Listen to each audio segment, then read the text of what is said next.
Bonjour à tous, je m'appelle Santov Benjo, porte-parole francophone au bureau du Premier ministre israélien, chargé de vous faire les comptes rendus quotidiens en français. Nous avons un briefing complet pour vous aujourd'hui, avec des informations sur les opérations menées par Tsahal, des histoires sources d'inspiration sur les civils bénévoles dans le pays et un état des lieux inquiétant sur l'augmentation de la violence djihadiste dans le monde et en particulier au Daghestan, et le discours d'hier soir du Premier ministre Netanyahou. Alors, restez à l'écoute. Mais d'abord, je suis très heureux d'annoncer la première mission réussie de sauvetage d'un otage israélien du Hamas. Les forces de Tsahal et de l'ISA ont récupéré la soldate Ori Megidish, âgée de 19 ans, au cours d'une opération audacieuse et complexe menée en territoire ennemi et supervisée par les commandements militaires du plus haut niveau. Ori a été kidnappée dans la sombre matinée du 7 octobre. Bienvenue à la maison, Ori. Je félicite le Shin Bet et l'armée israélienne pour cette opération importante et émouvante qui prouve notre engagement à assurer le retour de toutes les personnes enlevées.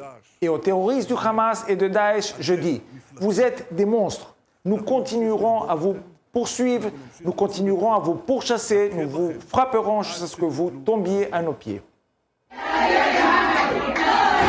Alors que des milliers de personnes faisaient la fête devant la maison familiale de Megidish, le ministre de la Défense, Gallant, a exposé des options qui s'offrent au Hamas. Les terroristes du Hamas ont deux options, mourir au combat contre Tsahal ou se rendre sans condition. La soldate Megidish va bien, elle a été débriefée pendant plusieurs heures et a fourni des informations complètes, détaillées et utiles qui aideront la mission de Tsahal visant à sauver les 240 otages qui restent toujours détenus à Gaza. Les forces militaires continuent de se rassembler autour de Gaza, recherchant et affrontant les terroristes du Hamas.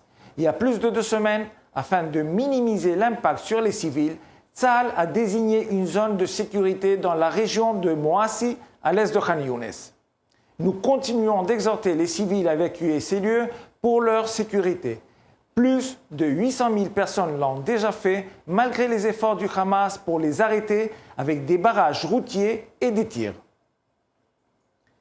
Depuis le début de la guerre, toutes les composantes de la société israélienne ont fait preuve d'un remarquable esprit d'unité et de volontariat. Citoyens de toute confession et conviction se sont rassemblés pour donner du sang, de la nourriture, des équipements et pour travailler. Parmi eux figurent de nombreux chanteurs, interprètes parmi les plus éminents d'Israël. Je voudrais dédicacer cette chanson aux âmes de toutes les personnes assassinées et au retour de tous les otages.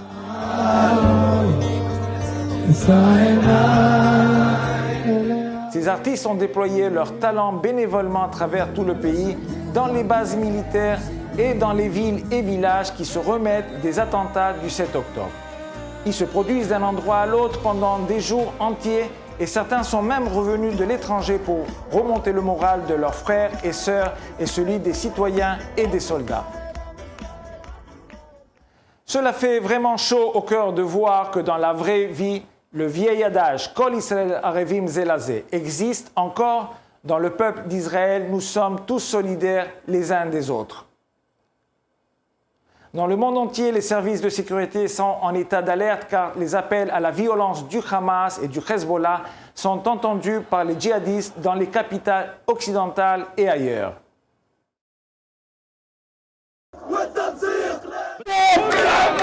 Comme d'habitude, c'est dans le monde arabe que la violence est la plus forte, car ces appels à la violence visent Israël et les États-Unis. Scène effrayante au Daghestan hier où des milliers de personnes ont pris d'assaut l'aéroport, appelant au meurtre de Juifs.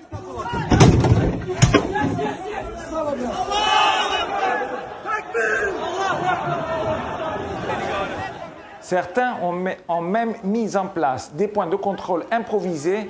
Les passagers étaient contraints de présenter leur passeport pour prouver qu'ils n'étaient pas juifs. Enfin, les forces militaires et policières russes sont arrivées à l'aéroport pour disperser la foule avec la force nécessaire.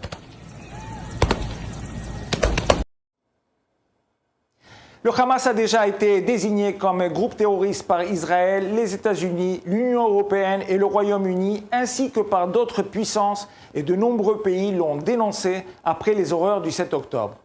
Hier soir, Netanyahou s'est adressé à la presse étrangère. C'est un tournant pour les dirigeants et les nations. Aujourd'hui, nous traçons une ligne entre les forces de la civilisation et les forces de la barbarie. C'est le moment pour chacun de se décider où il se situe.